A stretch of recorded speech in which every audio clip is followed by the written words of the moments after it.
Hey guys, welcome back to another video. I am making this video because I received a lot of questions about visas when I posted my other video about the visas you can get if you are illegal in Spain. And one of them is very easy to get, and this is the one that I will be talking about specifically in this video.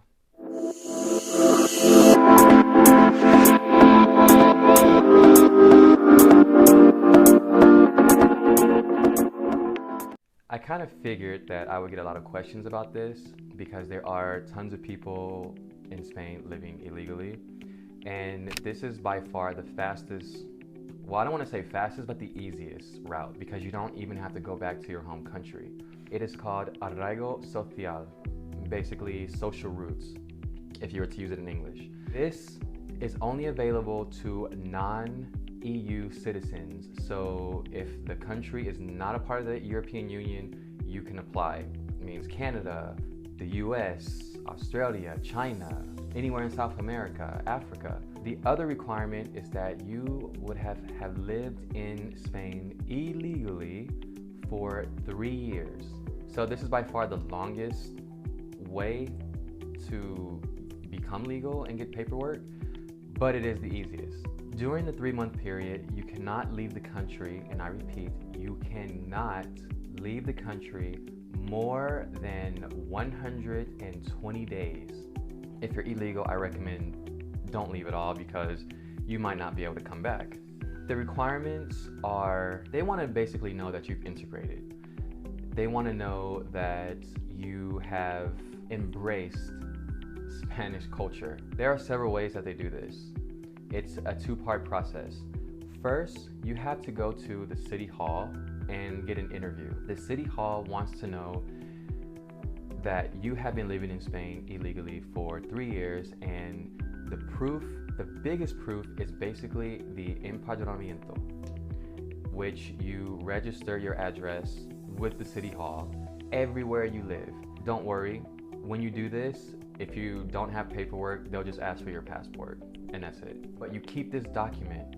If you don't have this document, the only other thing that you can use is proof that you have been spending money in Spain during the 3 years. And normally you can do this by keeping your receipts, bank statements, anything that can prove that you have been in Spain for 3 years illegally.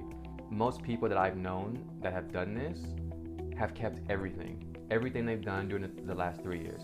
Empadronamiento, receipts, grocery store receipts, everything, bus tickets, library cards, you name it.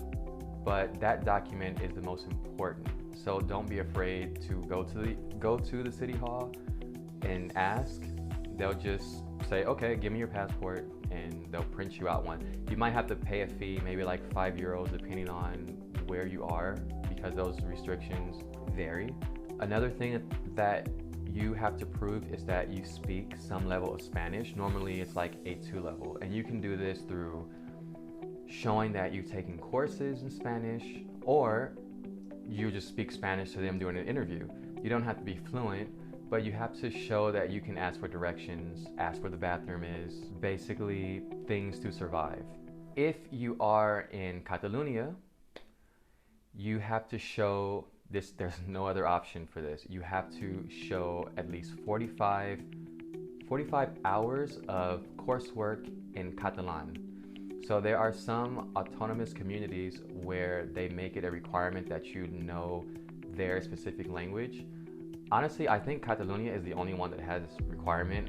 I don't think any other autonomous community cares as long as you speak Spanish. After you do this, there's a little bit more paperwork involved. They'll give all that to you. I'm gonna actually leave a link with all this information as well, so that way you can bookmark it.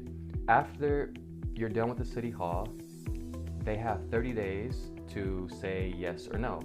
If they say yes, then your next step is to go to the foreigner's office. In Spanish, it's called extranjería. With this, you show them all the paperwork that the city hall has given you and approved. They're gonna give you more paperwork to fill out. Then you need their approval.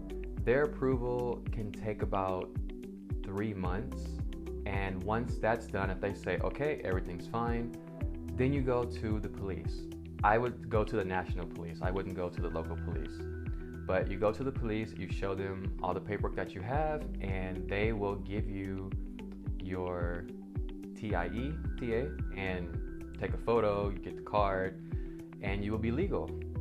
You never have to go back to your home country. You do need to show that you have not gotten in trouble with the law in your home country or wherever you were during the last 5 years. So that includes Spain as well. So a background report and any documents that you bring here from another country, like birth certificates or anything like that, it has to be translated into Spanish, and it needs the apostille seal. And if you, well, in the apostille seal normally has to be done in your home country. So if you have a friend or a relative that can do that for you and just send it to you, that's fine. You don't actually have to be in the same room to get the apostille seal. Anyone can do that. After you get everything approved and you're legal, you will be legal to work, do anything you want for 1 year. After 1 year, it can be renewed. So it's not just like 1 year and then that's it.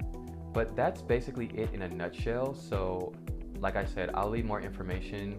I've known so many people that have done this. I have friends from the US that have done this. I have friends from Venezuela that have done this, friends from Brazil that have done this. And it's pretty easy. Oh, one other thing that I did forget. I don't know if this is still liable, but before you would have to work, you have to show that you were employed for at least 1 year. Now, don't worry, this isn't like Arraigo Social where you have to sue your employer. You don't have to do that. If you just show them that you're able to sustain yourself financially for 1 year, you'll be fine. Also, if you are working illegally and you do this, your employer can actually help you. They can go ahead and give you the contract and you can give it to them. The employer will not get in trouble. No one's gonna get in trouble, and it'll help you. If you have not been working for 1 year, then usually they'll just wanna know how have you been supporting yourself, and you can show them bank records or any sort of documentation to show that you were receiving money somehow. And that's pretty much it. If you have any more questions, if you want to know anything else, feel free to leave a comment below. Don't forget to subscribe, and I will see you in my next video. Ciao. Hasta luego.